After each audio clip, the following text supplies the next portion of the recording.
Bibigyan ko kayo ng tatlong dahilan kung bakit, magandang simulan ang network marketing o networking business.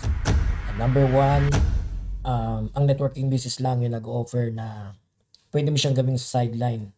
Kahit man, ikaw ay may trabaho o may negosyo o busy ka sa buhay, ay pwede mo itong gawing sideline.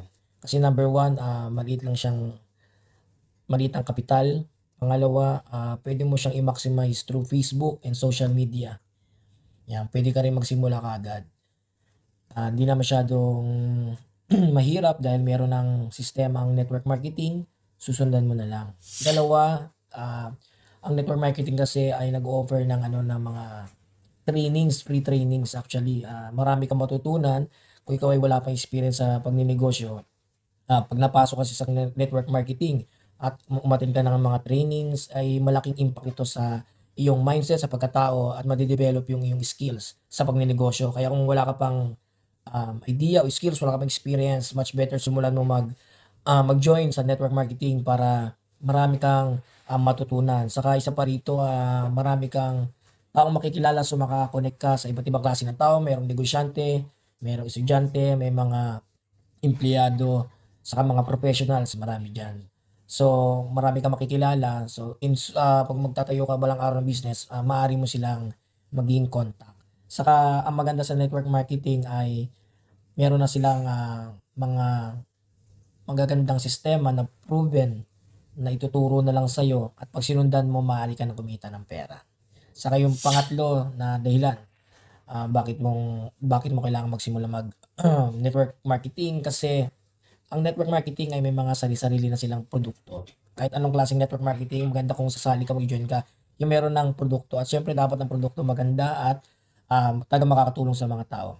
Kasi ang network marketing, meron na silang mga produkto na, ikaw na lang ang bahalang mag-market.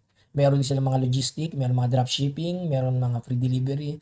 So, hindi na mahirap na i-deliver ang mga product sa'yo o papunta sa iyong mga magiging customer. Saka huli yung management, hindi mahirap i-manage kasi bibigyan ka ng, sarili mong website, dun mo makikita ang mga benta mo, ang sales mo, and talagang matututunan mo yung, kung paano tumatakbo yung isang totoong negosyo dito sa, network marketing. Kaya yun lang guys, sa mga gustong magsimula mag-network marketing o networking, naku guys, puwede niyo 'tong simulan. Noon siguro ang mga networking, sinasabi na scam, depende po 'yan. Pero sa panahon ngayon halos lahat na ng, mga negosyo ay nasa sistema na ng networking, and pumili lang po tayo ng mga legit na mga companies. And piliin natin yung ating mga sasalihan at mga sasamahan. Kung meron po kayong mga tanong pa about network marketing, puwede niyo po ako i-message, at kung may mga tanong pa kayo, comment down below niyo lang dito at ano pa yung gusto niyo malaman sa network marketing na baka nagdadalawang isip ka pa o never mo pang na-try yung network marketing, puwede mo akong i-message or mag-comment ka dito sa video ko para maturuan kita. Sa lahat ng mga nagne-network marketing, mga networkers diyan, saludo po.